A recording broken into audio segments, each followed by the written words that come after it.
Tem uma frase do Milor Fernandes que, para mim, é uma ótima definição desse momento que a gente está vivendo em 2024.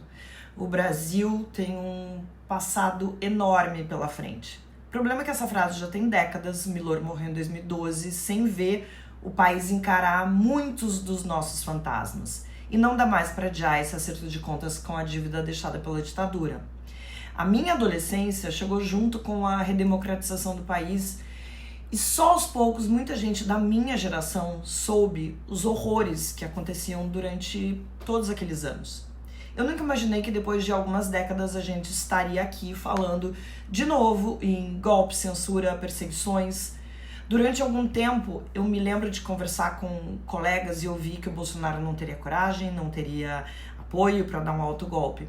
O que a gente viu depois é que foi um pouco de tudo. Faltou apoio, Bolsonaro é um covarde mesmo, o que ele sempre demonstrou ser.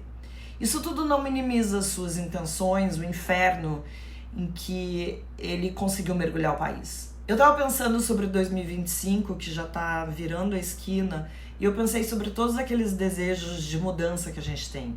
E olha, claro que eu tenho os meus desejos particulares, mas acho que uma das principais mudanças de que o país precisa é dar exemplos ainda maiores de que a nossa democracia não vai tolerar esse flerte infinito com a ditadura. Até o momento, o Supremo Tribunal Federal já condenou mais de 300 pessoas por participação nos ataques do dia 8 de janeiro aos 3 poderes. 62% das pessoas são contra a anistia para os golpistas. Metade do país acredita que Bolsonaro pretendia mesmo dar um golpe. Há evidências suficientes de que isso seja verdade. A justiça está rigorosamente obedecendo todas as etapas de um processo legal. Bolsonaro está tendo acesso a todos os direitos garantidos a um cidadão dentro de um Estado democrático de direito, sobre o qual ele conspirou contra. Desde o final de 2022, eu não queria mais ouvir falar sobre esse sujeito que fez tão mal ao país, além de ser um péssimo gestor. Mas não tem jeito. Vai ser necessário, a gente vai falar muito de Jair Bolsonaro em 2025. Mas o meu maior desejo é vir aqui celebrar quando ele finalmente, militares, assessores, ex-ministros, quem sabe parlamentares, sejam presos por abolição violenta do Estado Democrático de Direito, golpe de Estado e organização criminosa.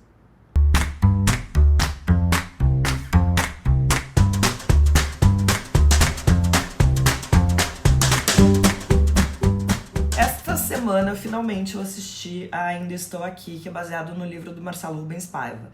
Para quem não sabe do que se trata, a trama foca na história de Eunice Paiva, que é mãe do Marcelo, que foi casada com o ex-deputado Rubens Paiva, preso e morto pela ditadura em 1971.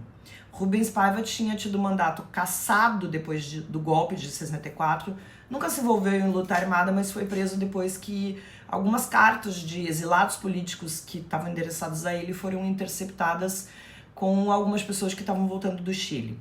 Eu tô contando algumas coisas que nem estão no filme, porque o foco, na verdade, é a Eunice, mas é importante saber o que aconteceu.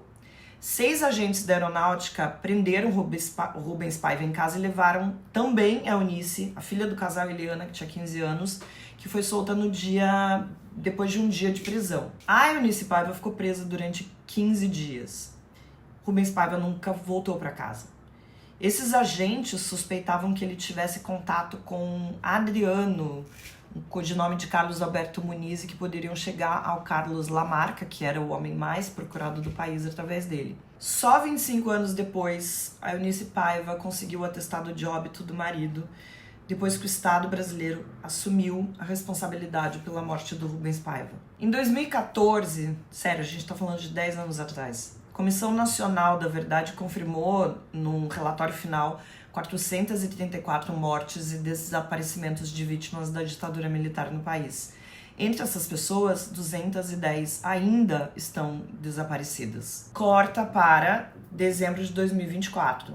O Supremo Tribunal Federal, STF, está considerando a possibilidade de revisar a anistia que foi previamente concedida a membros da ditadura militar responsáveis por ocultar os corpos de vítimas do regime. Neste domingo, agora, gente, 15 de dezembro de 2024, o ministro Flávio Dino avaliou a importância nacional de um recurso que foi apresentado pelo Ministério Público Federal que contesta a aplicação da lei da anistia de 79 para crimes de ocultação de cadáveres cometidos durante o período militar. Este recurso envolve o tenente-coronel Lício Maciel, que é acusado de assassinar dissidentes durante a guerrilha do Araguaia nas décadas de 1960 e 1970 e escondeu os corpos dos mesmos. O que o ministro alega é que a discussão deveria ir além do caso isolado do Maciel e deveria estabelecer um precedente legal para outros casos similares envolvendo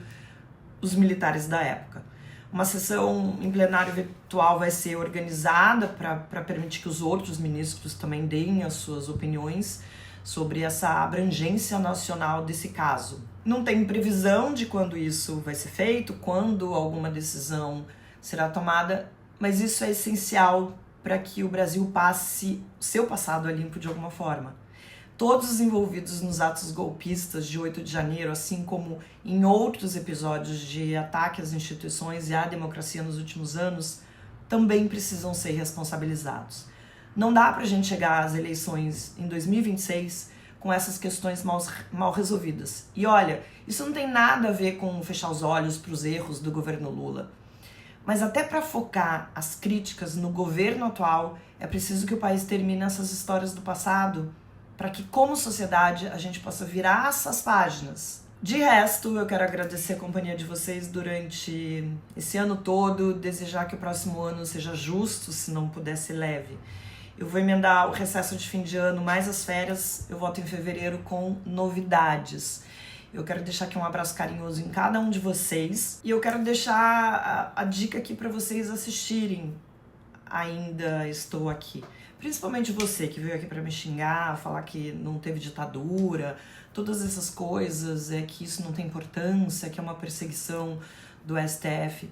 É um filme muito delicado, é um filme que mostra como as pessoas viviam com medo, mesmo aquelas que não estavam envolvidas em luta armada, e como isso teve um impacto direto na vida de todo mundo que sabia o que estava acontecendo no país e de todo mundo hoje em dia, quando olha para trás e se dá conta dos horrores que aconteceram naquela época. Eu não quero que isso volte a acontecer.